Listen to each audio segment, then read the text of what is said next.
আসসালামু আলাইকুম। এখানে মায়োনেজ বানাবো।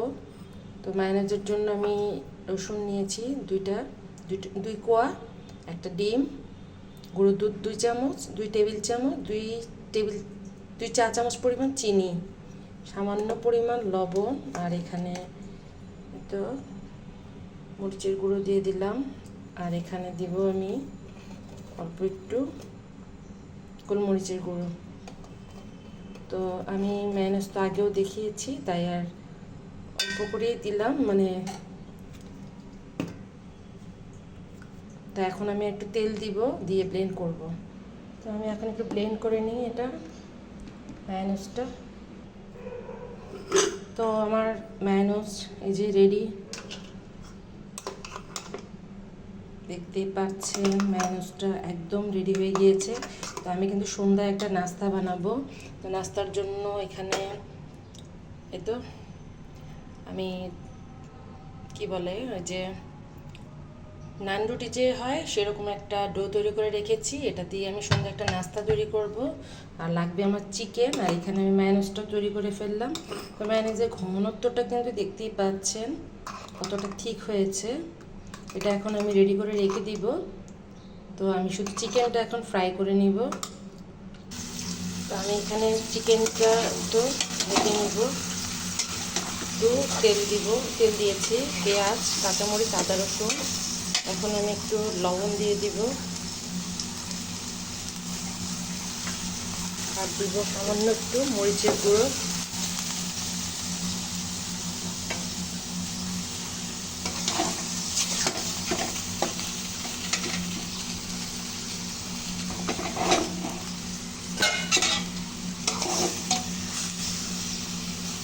তো ঠিক আছে, আমি দেখাচ্ছি এটা কমপ্লিট করে। এখানে কিছুটা আমি চিলি ফ্লেক্স দিয়ে দিব, আর একটু দিব গোলমরিচের গুঁড়ো।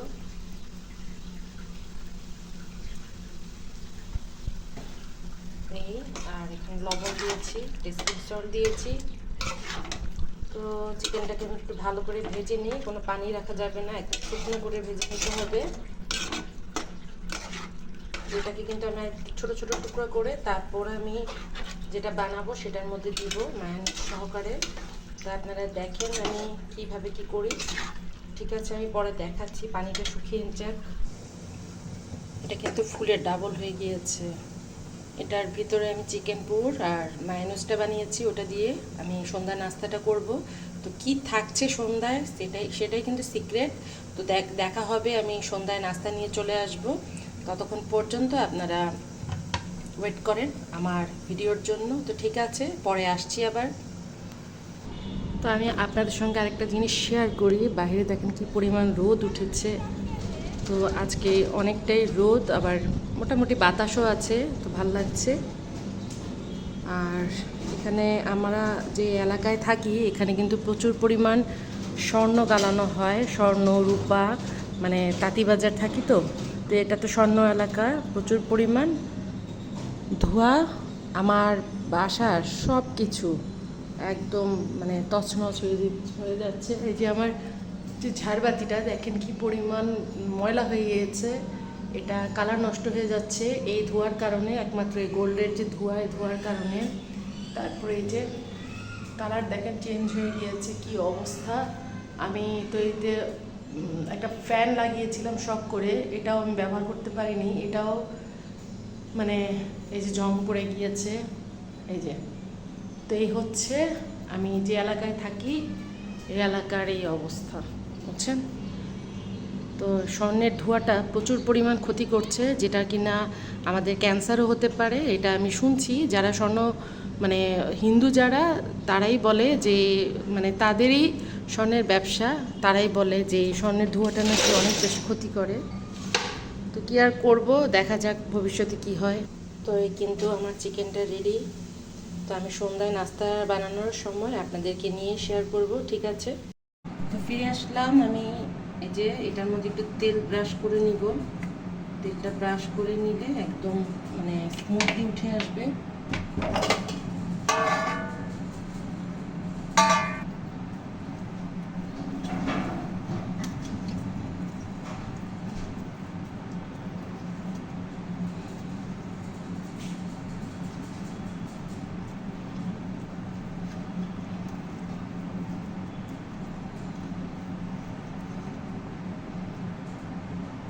আমি এখানে চিকেনগুলো বিছিয়ে দিলাম, এখন আমি ম্যায়োনিজটা উপর দিয়ে দেবো।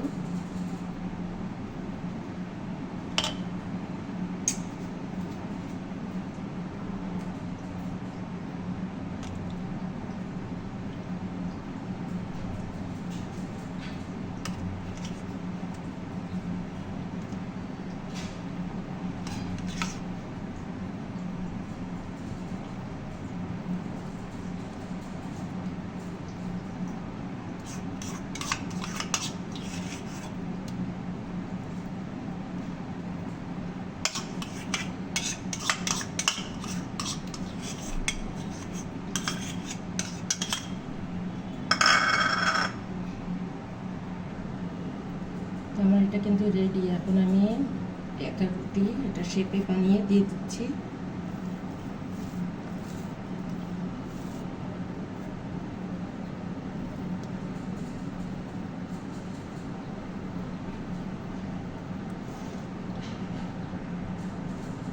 তো আমি কিন্তু এখন একটু এটাকে আটকিয়ে দেব যেন এটা সিল হয়ে যায়।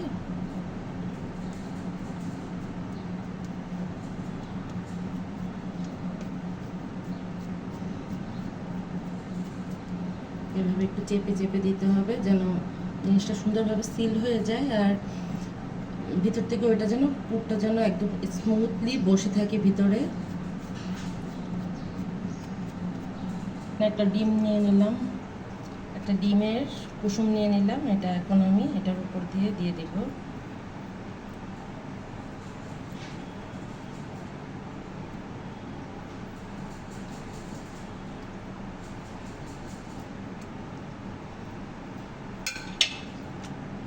তো আমার কিন্তু এখন এটা রেডি। এটা এখন আমি গরম প্রিহিট করে ফেলেছি হাঁড়িটা, এখন আমি ওটার ভিতরেই দিয়ে দিব।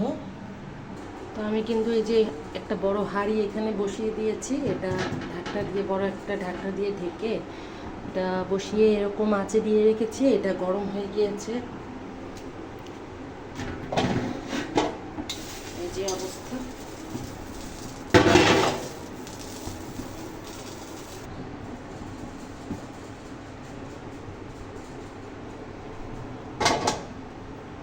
এটা এখন আমি ঢেকে দেবো।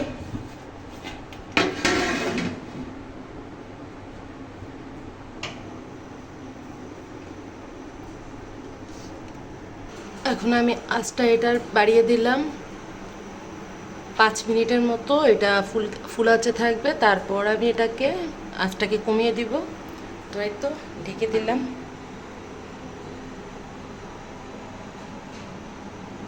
এটা হতে থাক, আমি আসছি পরে।